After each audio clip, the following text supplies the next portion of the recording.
Channel. ఫైనల్గా అతి కష్టమైన ఘాట్ రోడ్లు, ఆర్మీ చెక్ పోస్టులు, మట్టి రోడ్లు, ఫారెస్ట్ దాటుకుని ఫైనల్గా కీరాన్ వ్యాలీకి సాయంత్రం 6 గంటలకు చేరుకున్నాము. కీరాన్ వ్యాలీ నుండి కోబ్రా వ్యాలీకి వెళ్ళాలి అంటే 4 కిలోమీటర్లు వెళ్ళవలసి ఉంటుంది. ఈ కోబ్రా వ్యాలీలో ఎటువంటి సౌకర్యాలు ఉండవు. 1-2 చిన్న చిన్న హోటల్స్ మాత్రమే ఉంటాయి. నా వీడియో కనుక మీకు నచ్చినట్లయితే దయచేసి సబ్స్క్రైబ్ చేయండి, లైక్ కొట్టి షేర్ చేయండి. మనకు కనిపిస్తున్న ఈ చెట్లు ఆక్రూట్ ట్రీస్, వీటిని వాల్నట్స్ అంటారు. ఇవి కాశ్మీర్లో ఎక్కడంటే అక్కడ పిచ్చి పిచ్చిగా ఉంటాయి.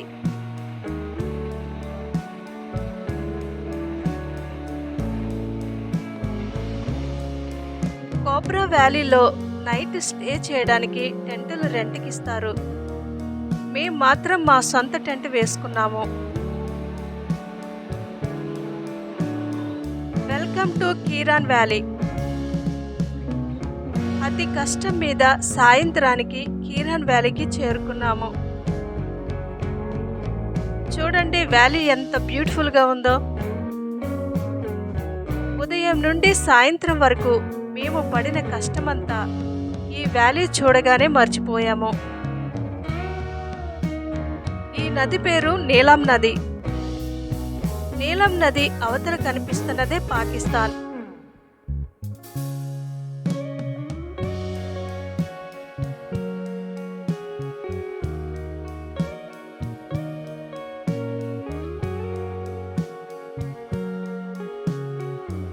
మీకు కనిపిస్తున్న ఈ టెంటులన్నీ కూడా ఈ హోటల్కి సంబంధించినవి. ఈ కీరాన్ వ్యాలీలో ఏకైక హోటల్ ఇది. ఇక్కడ కాఫీ, టీలు, నూడిల్స్ తప్ప ఏమీ దొరకవు.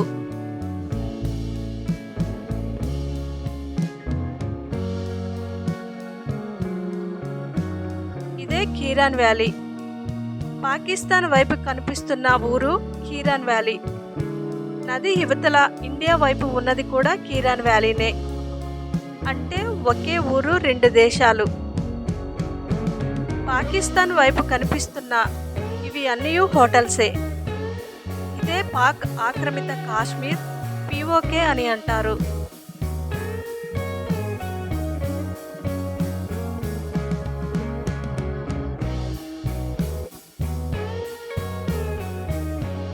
ఇక్కడ చూడండి, పాకిస్తానీ వాళ్ళు నదిలోనికి దిగి చేపలను ఎలా పడుతున్నారో.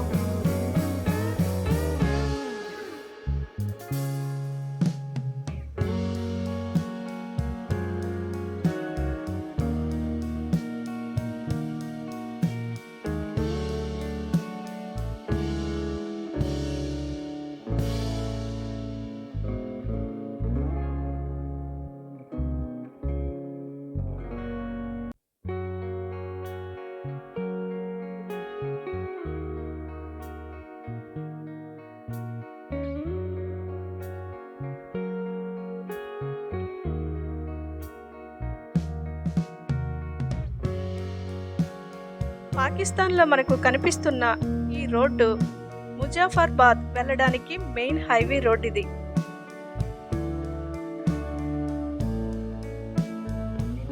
ఈ హోటల్ ముందు పాకిస్తాన్ జెండా ఎలా రంగంతా పోయిందో చూడండి.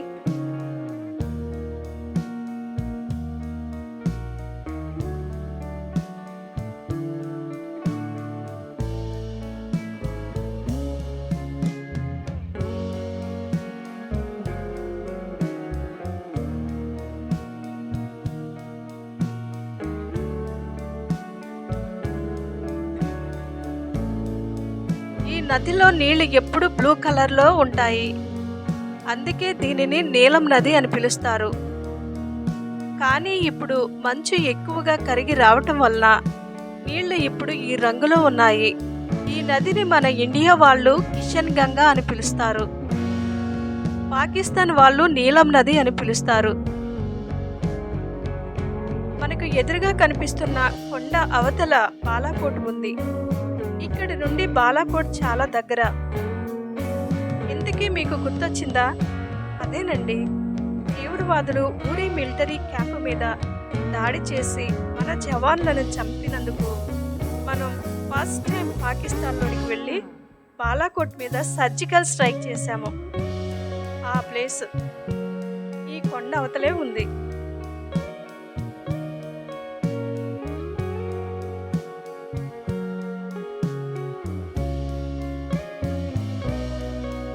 ఇక్కడ చూడండి, ఈ కొండల వెనుక అబోటాబాద్ ఉంది. ఇక్కడ నుండి 90 కిలోమీటర్లు వెళ్తే అబోటాబాద్ వస్తుంది. ఈ అబోటాబాద్ అంటే గుర్తు వచ్చిందా? ఇంకా గుర్తు రాలేదా? అదేనండి, అమెరికా వాళ్ళు పాకిస్తాన్లో లాడెన్ని చంపిన స్థలం అండి. ఇప్పుడైనా గుర్తుకొచ్చిందా? ఇక్కడ పాకిస్తాన్ వాళ్ళు కొంతమంది అదే పనిగా చెయ్యి ఊపుతూనే ఉన్నారు. నేను కూడా చెయ్యి ఊపాను. పాకిస్తాన్కి మనకి ఈ నది అడ్డుగా ఉంది. ఓన్లీ 10 మీటర్లు దూరం మాత్రమే ఉంది. ఈ నీళ్లు చాలా చల్లగా ఉంటాయి.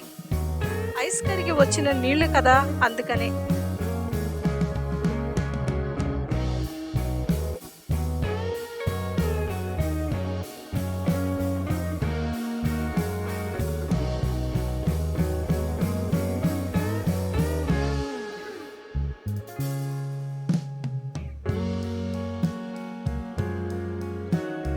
పాకిస్తాన్ వైపు చూడండి, ఒక లారీ రోడ్డు రోలర్నే మోసుకుని వెళ్ళిపోతుంది.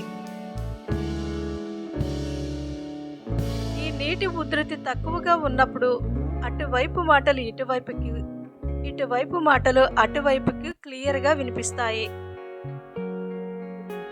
పాకిస్తాన్ వైపు ప్రజలు అటువైపు నుండి చేతులు ఊపుతుంటారు. ఇటువైపు నుండి మన ఇండియన్స్ కూడా చేతులు ఊపుతూ ఉంటారు.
మా టెంట్ ముందు ఒక బెంచి ఉన్నది.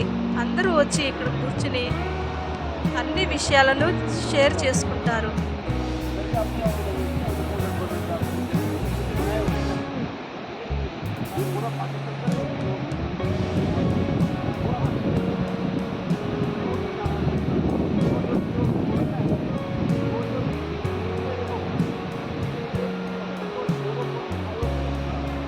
మేము కొంతమంది కాశ్మీరీ ప్రజలను కలుసుకున్నాము.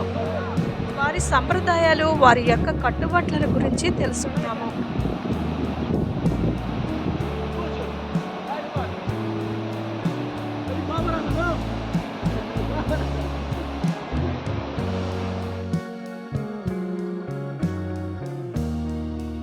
ఈ కొండల మీద పాకిస్తాన్ ఆర్మీ పోస్టులు ఉన్నాయి.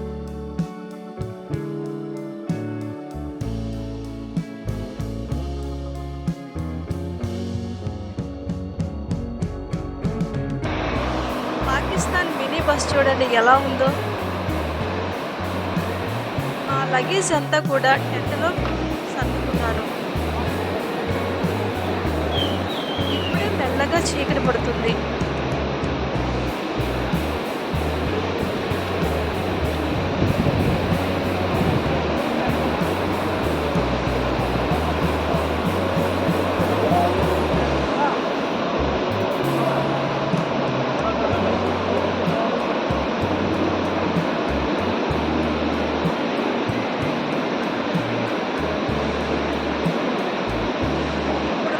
నమాజ్ వినిపిస్తుంది కదా, అది పాకిస్తాన్ వైపు ఉన్న మసీదు నుండి వినిపిస్తుంది.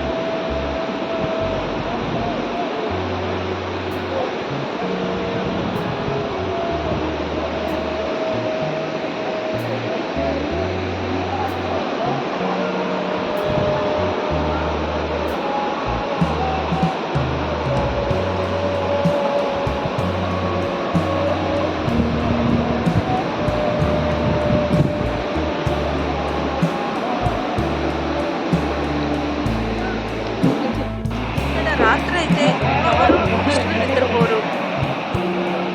తెల్లవార్లు పాకిస్తాన్ వాళ్ళు ఇండియా వాళ్ళను, ఇండియా వాళ్ళు పాకిస్తాన్ వాళ్ళను అరుస్తూ రెచ్చగొట్టుకుంటూ ఉంటారు. ఇప్పుడు రాత్రి 10 గంటలైంది. డిన్నర్ ముగించుకుని మేము టెంటలో నుండి బయటకు వచ్చాము. టూరిస్టులంతా కూడా భోజన కార్యక్రమాల్లో ఉండటం వలన కాస్త సైలెంట్గా ఉంది.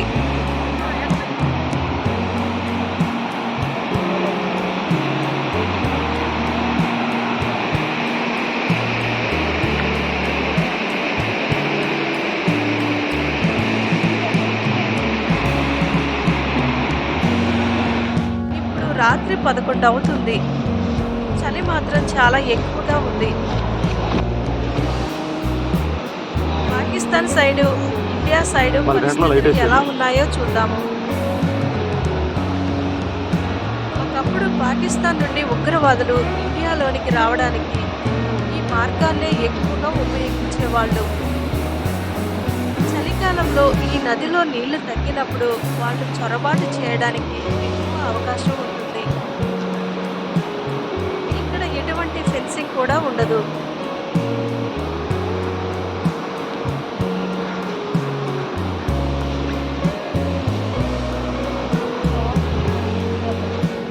ఇప్పుడు టైం 11:30 అయింది.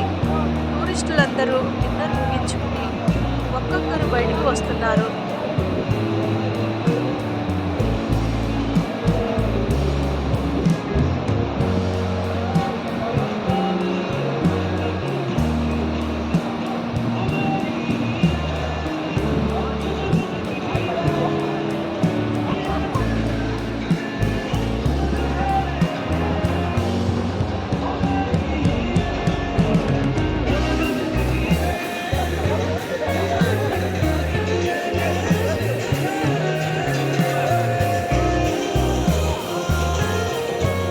ఇప్పుడు మనకు వినిపిస్తున్న పాటలన్నీ మన హోటల్ నుండే. వాళ్ళు కాశ్మీరీ డాన్స్ మరియు లోకల్ డాన్స్ ప్రోగ్రామ్స్ అరేంజ్ చేశారు. ఈ హోటల్ ముందు ఉన్న ఖాళీ స్థలంలో ప్రోగ్రామ్ చేశారు. ఈ సెంటర్లో ఉన్న టూరిస్టులంతా వచ్చి నైట్ అంతా ఇక్కడ ఎంజాయ్ చేస్తారు. ఒకరి కల్చర్ గురించి ఒకరు తెలుసుకుంటారు.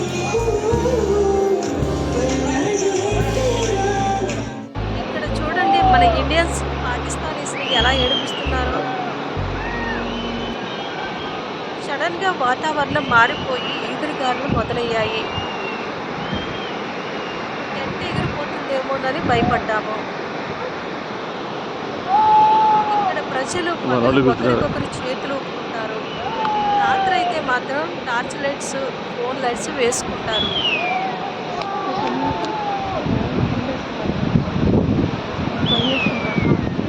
ఎగిరిపోతుంది ఇక్కడ గట్టి కట్టాలి. వాళ్ళు కట్టారు చూడు.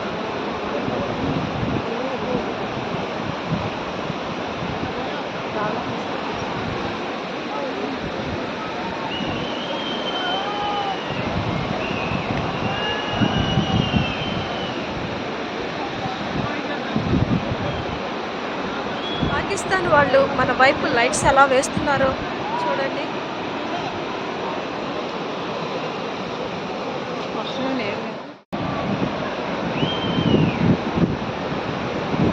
ఎదురుగాలి బాగా ఎక్కువైంది.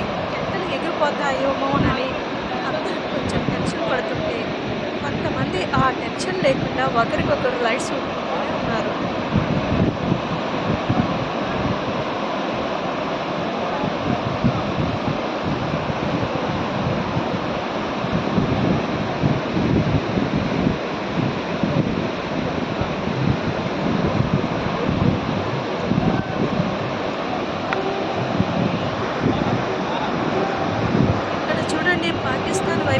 లైట్స్ ఎలా ఊపుతున్నారు, అలాగే మన వాళ్ళు కూడా లైట్స్ని ఊపుతున్నారు.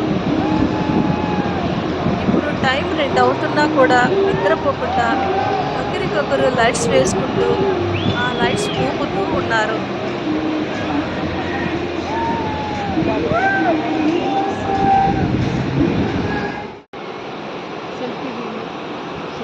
కాదు.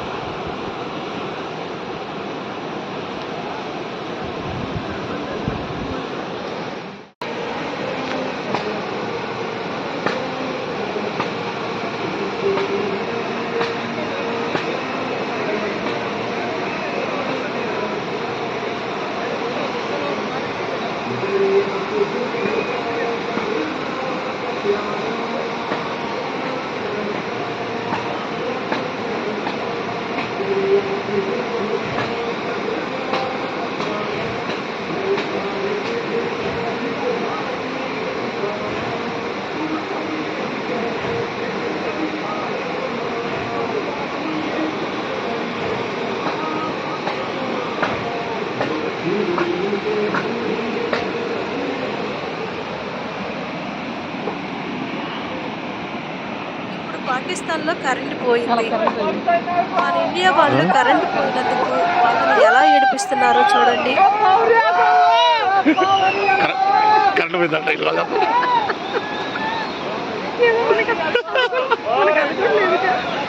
క్యాంపస్ లేదు పైన.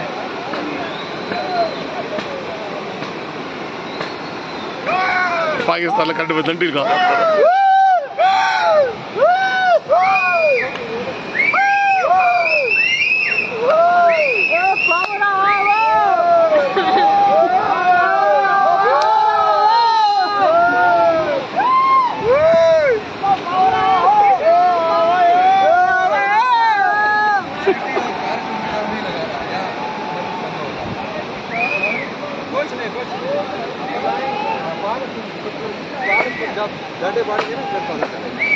मैंने बोल दिया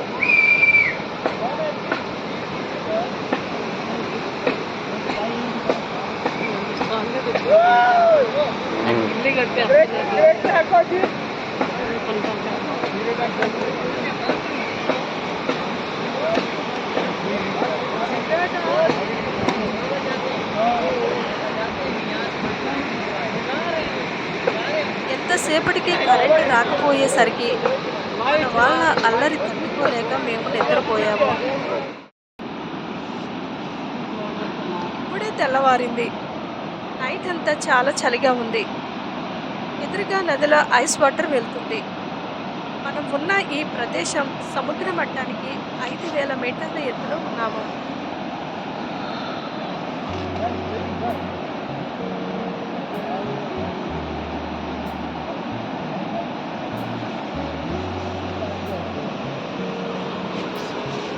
గుడ్ మార్నింగ్ కీరాన్ వ్యాలీ. రాత్రంతా చాలా చలిగా ఉంది. ఉదయం పూట కీరాన్ వ్యాలీ ఎలా ఉందో చూద్దాము. వీళ్ళైతే రాత్రంతా నిద్రపోకుండా ఇక్కడే కూర్చుని అల్లరి చేస్తూనే ఉన్నారు.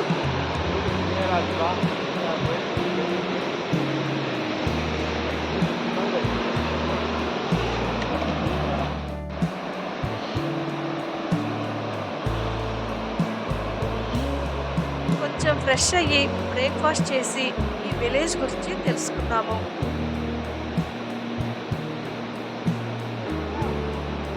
వాటర్ సదుపాయం, బాత్రూమ్ సదుపాయాలను ఈ హోటల్ వాళ్ళు మనకు ప్రొవైడ్ చేస్తారు. ఇప్పుడిప్పుడే ఈ ఏరియా డెవలప్ అవుతుంది. ఒకప్పుడు ఈ ఏరియాకు టూరిస్టులను రానిచ్చేవాళ్ళు కాదు. ఇక్కడ ఉన్న విలేజర్స్కి ఆర్మీ వాళ్ళకి తప్ప ఇక్కడికి రావడానికి ఎవరికీ పర్మిషన్ ఉండదు. ఈ మధ్య కాలంలోనే టూరిస్టులను రాణిస్తున్నారు.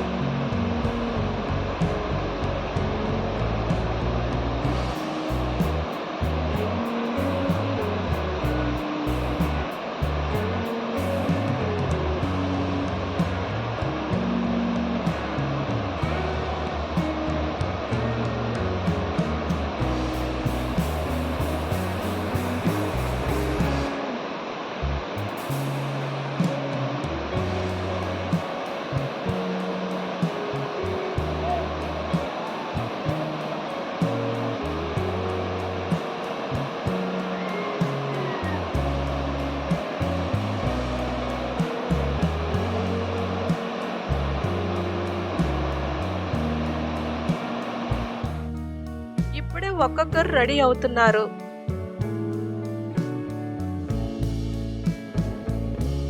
ఇప్పుడు గ్రామంలోనికి వెళ్ళి ఈ ప్రాంతం ఎలా ఉంటుందో చూద్దాము.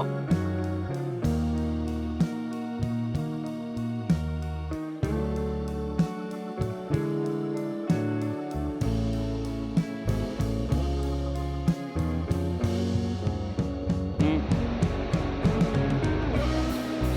ఇది మొత్తము కీరన్ వ్యాలీయే. అయినా నేను కూర్చున్న ఈ ప్రాంతాన్ని ఓబరా వ్యాలీ అని అంటారు. మన టూరిస్టులంతా కూడా ఈ నీలం నది వాటర్తోనే బ్రష్ చేసుకుని స్నానాలు చేస్తున్నారు. అసలే చాలా చల్లగా ఉంది. ఐస్ కరిగి వచ్చిన ఈ చల్లటి వాటర్తో ఎలా స్నానం చేస్తున్నారో ఏంటో.